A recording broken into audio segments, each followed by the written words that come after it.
మహిళా శక్తి, ఇందిరా మహిళా శక్తి 1967లో India China యుద్ధం జరిగినప్పుడు మహిళా శక్తిని ప్రపంచానికి శ్రీమతి ఇందిరాగాంధీ గారు చూపించారు. 1971లో పాకిస్తాన్తో యుద్ధం జరిగినప్పుడు శ్రీమతి ఇందిరాగాంధీ గారు మహిళా శక్తిని ప్రపంచానికి నిరూపించారు.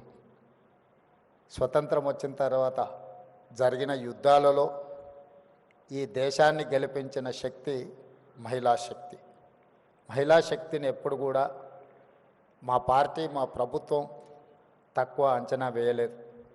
సుదీర్ఘమైన కాంగ్రెస్ పార్టీ అధ్యక్షురాలుగా శ్రీమతి సోనియా గాంధీ గారు బాధ్యత నెరవేర్చి 10 సంవత్సరాలు యూపీఏ 1, యూపీఏ 2 ప్రభుత్వాలను తీసుకురావడమే కాకుండా right to education act, right to information act, food security act ఇలాంటి అత్యంత పారదర్శకమైన చట్టాలను శ్రీమతి సోనియా గాంధీ గారు తీసుకొచ్చి మహిళల యొక్క శక్తిని నిరూపించి మహిళలే ఈ దేశానికి ఆదర్శం, మహిళా శక్తి అండగా నిలబడితే ఈ దేశం అభివృద్ధి పదం వైపు నడుస్తుంది అని చెప్పి నిరూపించిన పార్టీ ప్రభుత్వం కాంగ్రెస్ పార్టీ, మా ప్రభుత్వం.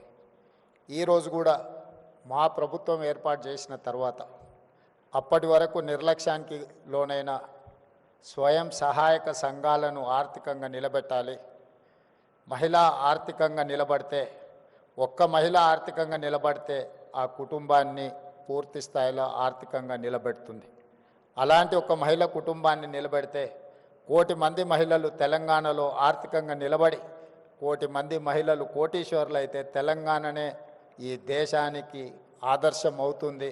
ఈ దేశాన్ని ఆర్థికంగా నిలబెట్టాలి అని అంటే తెలంగాణ రాష్ట్రం $1 ట్రిలియన్ ఎకానమీకి అభివృద్ధి చెందాలి అని అంటే 1 కోటి మంది మహిళల్ని కోటీశ్వరులను చెయ్యాలన్న లక్ష్యంతో ఈరోజు మా ప్రభుత్వం పనిచేస్తుంది. అందులో భాగంగానే ఈరోజు ఇంతమంది మహిళల్ని ఇక్కడికి పిలిపించి ఇక్కడ ఇంత మంచి కార్యక్రమాన్ని ఏర్పాటు చేసి ప్రోత్సహించే పనిచేస్తున్నాం.